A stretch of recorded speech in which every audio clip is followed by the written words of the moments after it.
पटेल जी, श्री रजनी भाई पटेल जी, श्री ऋषभ भाई पटेल जी, श्री नंदजी ठाकुर, श्री कौशल्या परमार जी, महेंद्र भाई जी, केसी पटेल जी, पंकज भाई चौधरी जी, प्रभात भाई पटेल जी, भरत सिंह जी, शारदा बहन जी, हमारे दिनेश भाई अनवाड़िया जी, हितेश भाई, यशु भाई और दशरथ जी, मंच पर विराजमान सभी सम्मानित मंच के सदस्यगण और यहाँ इतनी बड़ी संख्या में एकत्र आए इस गौरव यात्रा में उपस्थित देवी और सज्जनों, मीडिया के मेरे साथी, प्रिंट मीडिया और इलेक्ट्रॉनिक मीडिया के मेरे साथी, आज मुझे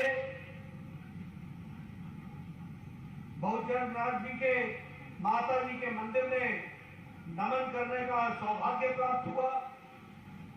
मैं जब यहाँ आया हूं तो मैं बहुचरण जी मंदिर में जहां नमन करता हूं, वहीं मधेश्वरी मंदिर में भी नमन करता हूं, वहीं मधेरा सूर्य मंदिर को भी नमन करता हूं।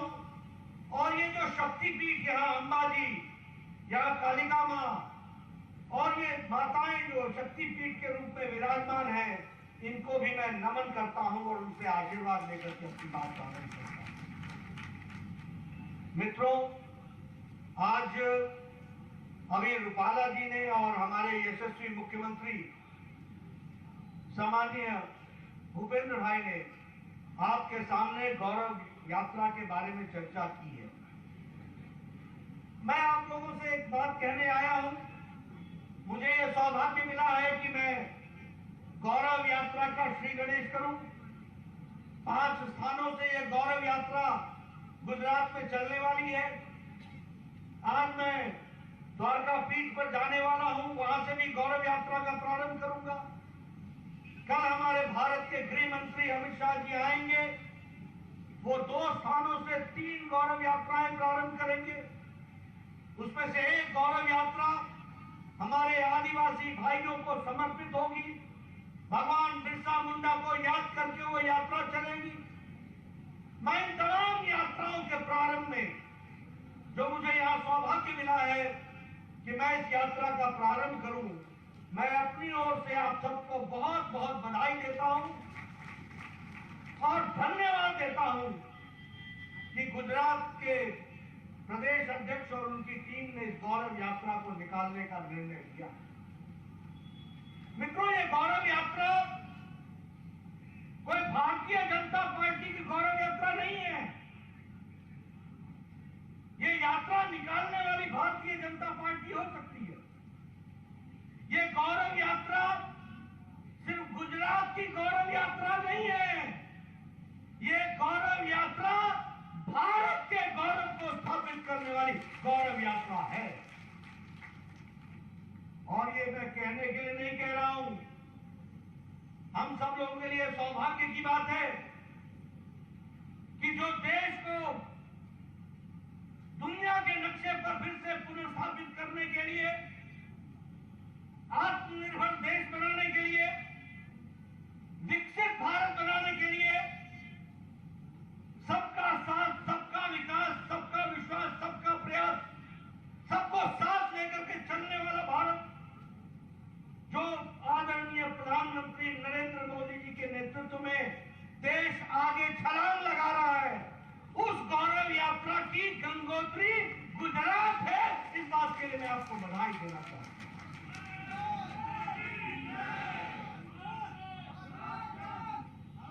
उसकी गंगोत्री है तो गुजरात। गुजरात ने बहुत संत दिए। गुजरात धार्मिक भूमि रही है। गुजरात ने बहुत से सामाजिक सुधारक दिए। गुजरात ने बहुत से नेता भी दिए। हम अगर बापू महात्मा गांधी जी को याद करें तो वो गुजरात की धरती में। अगर हम सरदार पटेल को याद करें, जिन्होंने भारत को एकता के सूत्र में बांध दिया, तो गुजरात की धरती को याद करें। और भारत को आधुनिक भारत बनाते हुए दुनिया के नक्शे पर खड़ा करने का काम किया तो आदरणीय नरेंद्र भाई मोदी जी ने किया, ये भी हमको याद रखना चाहिए। इसलिए मित्रों, यह हमारा सौभाग्य है और इस सौभाग्य को ध्यान में रखते हुए ये भारतीय जनता पार्टी गौरव यात्रा निकाले, लेकिन गुजरात का एक एक व्यक्ति इस गौरव यात्रा से गौरवान्वित होना है। एक एक व्यक्ति को ये गौरव का पल के साथ अपने आप को शामिल करना है। और फिर मैं कहने के लिए नहीं कर रहा हूं मित्रों, राजनेता किस तरीके से प्रदेश और देश की तस्वीर बदलता है, इसका हमने जीता जागता प्रमाण देखा है। तो पहले गुजरात की विकास यात्रा देखी है और अब हम देश की विकास यात्रा देख रहे हैं, ये हम आपको बताना चाहते हैं। अभी अभी रूपाला जी ने आपके सामने बताया कि यहां बबूल के जंगल होते थे। अरे भाई, जब बबूल को उगाने वाली पार्टी होगी तो बबूल ही उगेगा ना।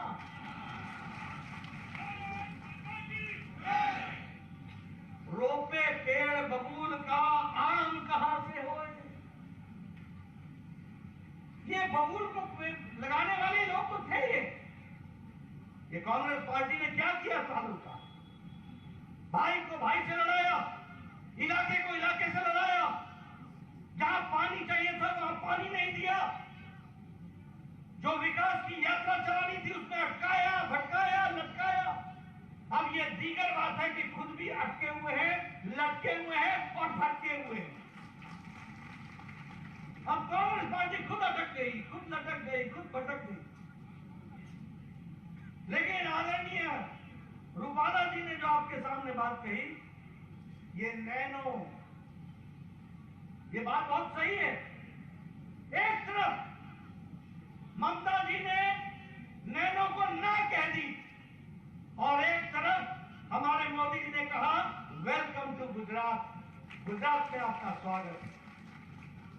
ये गुजरात की धरती ने विकास के नया आयाम स्थापित किए। मुझे याद है जब नए नए मुख्यमंत्री बने थे आदरणीय मोदी जी, उनको मैं हिमाचल में स्वागत के लिए ले जाना था, वो दिल्ली एयरपोर्ट पर मिले थे। उस समय मोदी जी ने वहां दिग्विजय सिंह जो मध्य प्रदेश के मुख्यमंत्री थे उनको बुलाया था और उसी दिन सवेरे 8 बजे नर्मदा के पानी पर बातचीत करने की शुरुआत कर दी थी। यह मैं आपके सामने इसलिए बता रहा हूं कि शुरू से उनकी तड़प थी कि हमारा गुजरात, जो कभी सरदार पटेल ने सोचा था कि हम इसको हरा भरा करेंगे, 2 साल नहीं बीते, 5 साल नहीं बीते, 3 दशक बीत गए, सुधरे नहीं।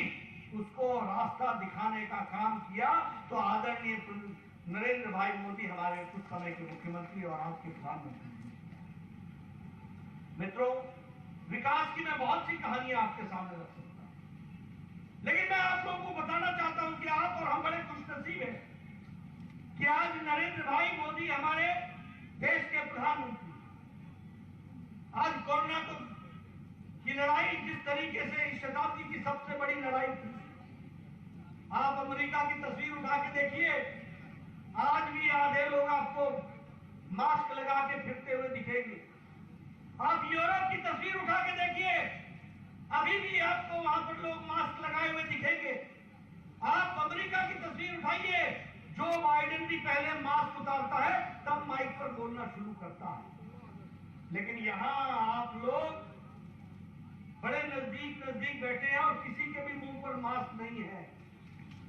यह इसलिए हुआ है कि प्रधानमंत्री मोदी जी ने 217 crore double dose with booster हमारे को सुरक्षा कवच दिया है, तो 130 करोड़ की जनता उसमें से निकल सकती है।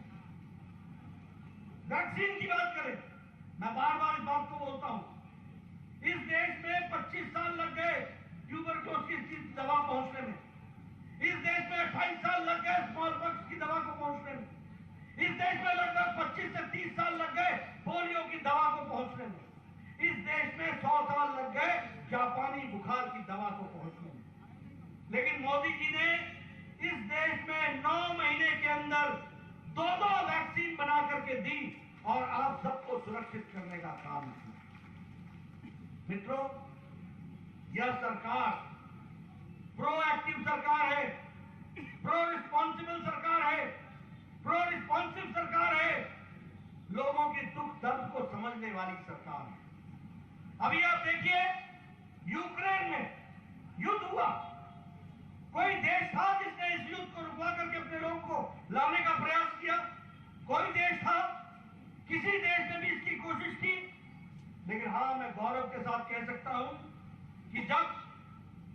यूक्रेन में युद्ध चल रहा था तो हमारे प्रधानमंत्री जी ने एक ही स्वर में पुतिन से बात की, दूसरे फोन से उन्होंने जेलेंस्की से बात की और युद्ध को रुकाया और 22,000 बच्चों को एक सप्ताह के अंदर वापस सुरक्षित घर पहुंचाया, जिसमें से 2,000 बच्चे गुजरात के लिए। आज गौरव यात्रा इस बात के लिए निकलनी चाहिए कि हमारा प्रधानमंत्री ऐसा है जो देश को सुरक्षित रखता है। और उसी तरीके से जब मैं 22,000 बच्चों की बात कर रहा हूं तो मैं ये भी बताना चाहता हूं कि युद्ध को जब रुकवाया था तो दूसरे देश के बच्चे भी भारत का झंडा लेकर के वो भी कर गए थे, वो भी हमको याद रखना चाहिए। मित्रों, आज विकास की एक नई कहानी लिखी जा रही है। एक समय था यूपीए की सरकार में जब नेशनल हाईवे दिन भर में 12 किलोमीटर बनते थे, आज दिन भर में 37 किलोमीटर नेशनल हाईवे बन रहा है।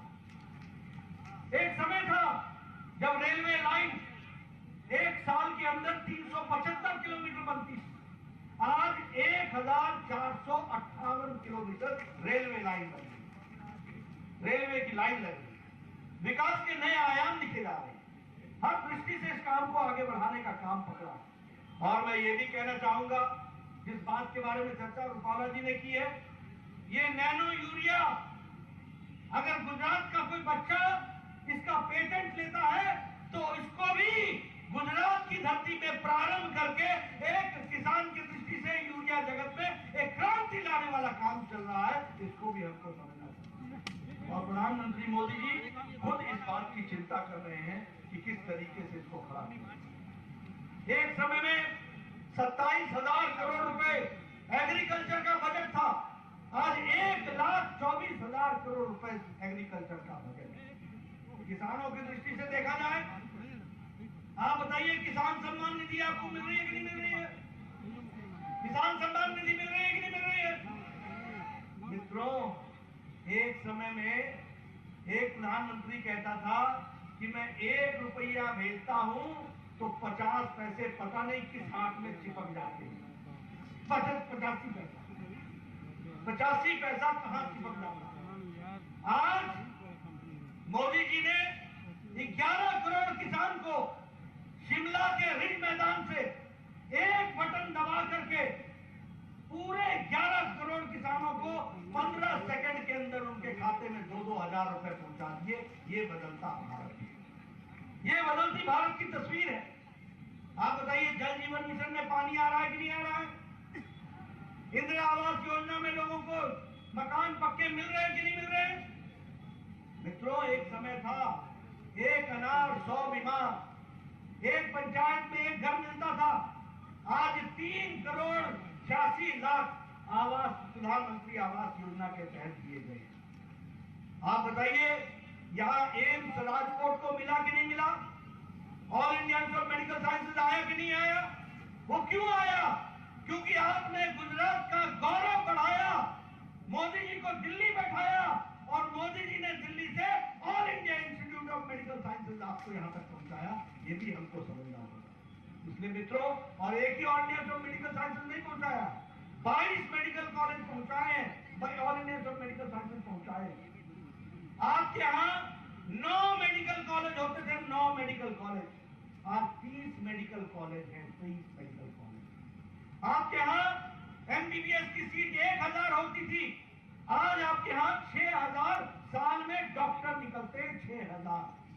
ये है बदलता गुजरात, ये है बदलती तस्वीर, जिसको हमको समझना होगा। अभी अभी हमारे प्रधानमंत्री जी यहाँ 3 दिन पहले महसाना में आए थे।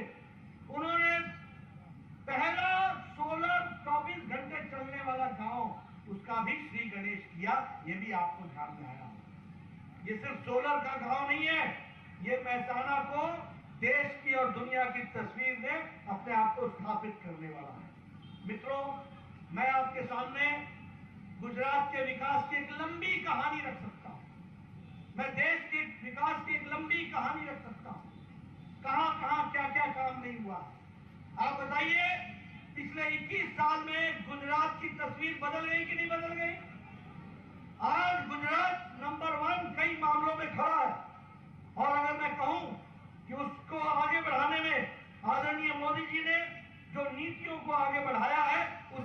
कारण हुआ है तो ये अतिशयोक्ति नहीं होगी।